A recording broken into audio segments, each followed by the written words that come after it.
We'll be supporting all of the motions before us today because it's important that the sanctions that have been in place through the good offices of the European Union, at least in the immediate future, continue. It would be a serious mistake for there to be seen to be any weakening of the United Kingdom's commitment to use its economic powers to encourage, persuade and, if need be, apply intense pressure to governments overseas to comply with the simple, basic principles of human rights. Clearly, we would much prefer it if these decisions continue to be taken in full partnership with the European Union. Even if we get to the stage where they're not, in practice, it would be very difficult for the United Kingdom to depart significantly from the policies being pursued by the EU, because if we try to impose sanctions that they don't, then all that happens is the trade gets displaced to the much bigger economic power that is the EU. And quite clearly, if we don't adopt sanctions that significantly depart from the sanctions being applied by either the EU or any other major economic power, there's a danger that we then come under the sanctions for being accused of sanctions busting. So although there can be a lot of triumphalism that we can now have our own independent sanctions regime, the reality is that sanctions regimes have to be coordinated by a wide range of countries and economic entities, otherwise they just don't work. Before I look at the specifics, can I say that the general principle we would adopt, and if it's just being generally followed here, is that sanctions should be targeted at the cause of the problem, not to the victims of the problem. So when sanctions are being targeted at senior figures in governments and military, sometimes in corrupt businesses, the people who are making money out of human rights abuses should find it's very, very difficult to get the benefits of that money. So we support the principle of freezing of assets, of travel bans, or bans from participating in business contracts with UK businesses, targeted at those who cause the problems, while as far as possible trying to avoid making the plight of people in these countries even worse than it already is. If we look first of all at Burma or Myanmar, this is clearly an extremely disappointing change from what we all expected. If you look back to the heady days when Aung San Suu Kyi was released from prison, and it looked as if the country was going to be brought forward to retake its place as a democratic society, and it's all gone horribly wrong since then. The persecution in particular of the Rohingya makes it clear that in Myanmar, significant groups within their population are simply not recognised as citizens. And denial of citizenship effectively means denial of humanity.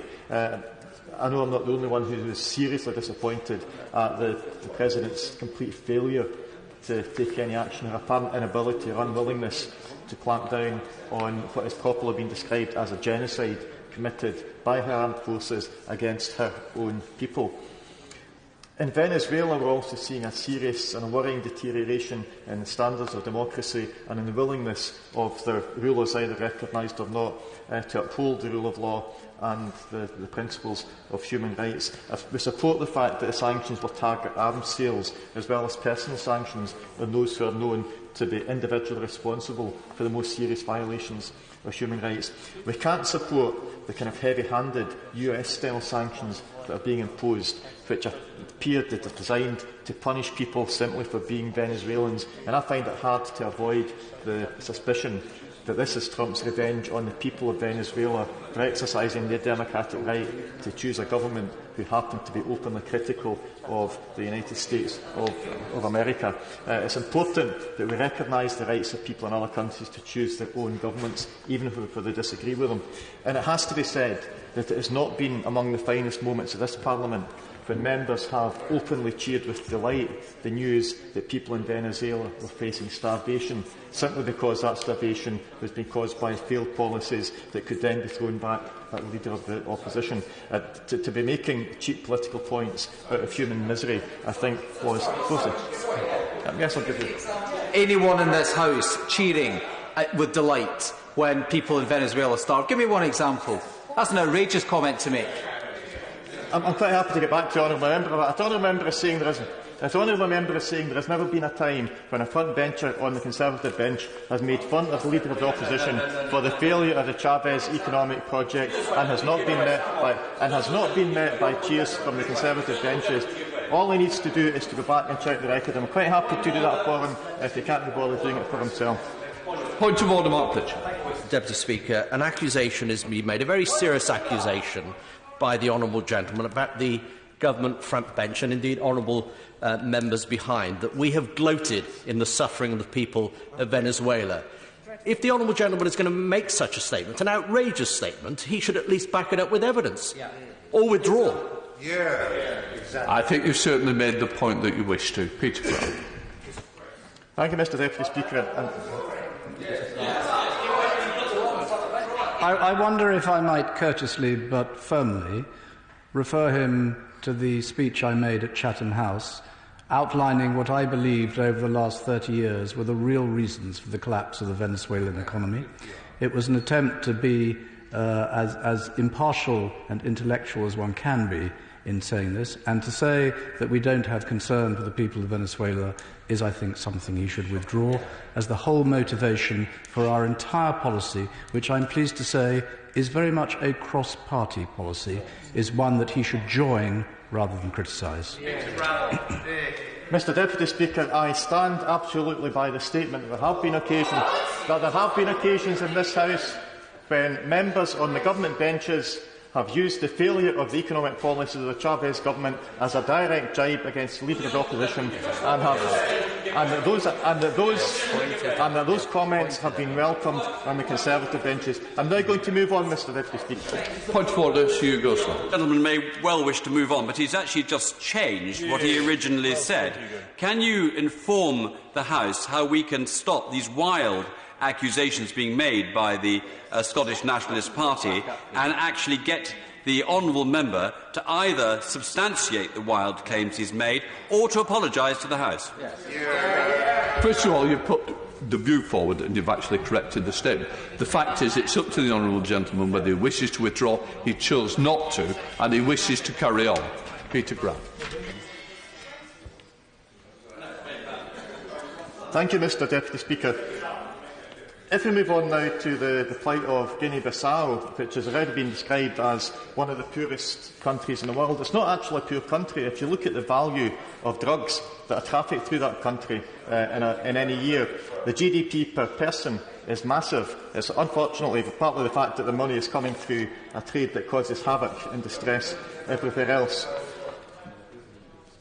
But Guinea-Bissau is recognised on the UN Human Development Scale as one of the worst and poorest countries in the world, 178th out of 188. Average male life expectancy in what was once seen as one of the beacons for development of one of the beacons for the future of African development, average male life expectancy is 47 years. The country has been beset by attempted military coup after attempted military coup. Almost no head of government has held office for more than a few years before being removed, sometimes forcibly. The European Union, with United Kingdom support, has made strenuous and sustained attempts to help that country to get its economy and its governance sorted out. All too often, those efforts have had to be abandoned because it simply wasn't possible to find a way of making sure that the aid went to the correct people in the correct places, because governance of the country had collapsed to such a severe degree. So it's particularly tragic that a country such as Guinea-Bissau, which is already one of the poorest in the world, and it's impossible to apply sanctions that don't have some knock-on effect on their own citizens. But again, we have to support the imposition and the continuation of those sanctions. The sanctions in themselves are not enough. They are a necessary part of what has got to be a much more concerted and ongoing attempt to give the 2 million people living in Guinea-Bissau at least a decent standard of life. And in the 21st century, a life expectancy of 47 is not something that we should want to continue. And finally, looking at Iran, again there have been a number of comments made, a great deal of which I would fully support. Not that long ago, there seemed to be grounds for optimism with Iran. It looked as if the country was moving towards a greater openness, a greater participation in democracy for all of their citizens. Over the last few years, that has gone backwards very severely indeed. We're now back to the old ways of human rights abuses, some of which were catalogued for us just now. We know that Nazanin Zaghari Ratcliffe is in a desperate plight, a number of years in prison. Her treatment there has been utterly shocking. We can only guess at the plight of who knows how many other Iranian citizens who don't have members of parliament and governments either here or elsewhere to speak on their behalf. It's maybe worth remembering, though, that there was a brutal dictator in Iran up until the 1970s with whom the United Kingdom is quite happy to trade. And what I want to finish with is to say that while we support the use of economic sanctions in these countries whose human rights records are appalling, there are other countries in the world whose human rights record is appalling, with whom to date there has been no suggestion at all of the application of sanctions. And the gentleman opposite can chunter away from his position. I'm not making a party political point here, because this has been a characteristic of successive governments of all parties. Saudi Arabia has the death penalty for homosexuality. The United Kingdom trades arms with Saudi Arabia. Israel, according to the United Kingdom government, is in breach of international law. There's no proposal at all for sanctions against the government of Israel. Just to say, other countries is not part of the debate. So what we need to do is, I've allowed it to be opened up, but not beyond to go around the world on a world tour. Peter Graff.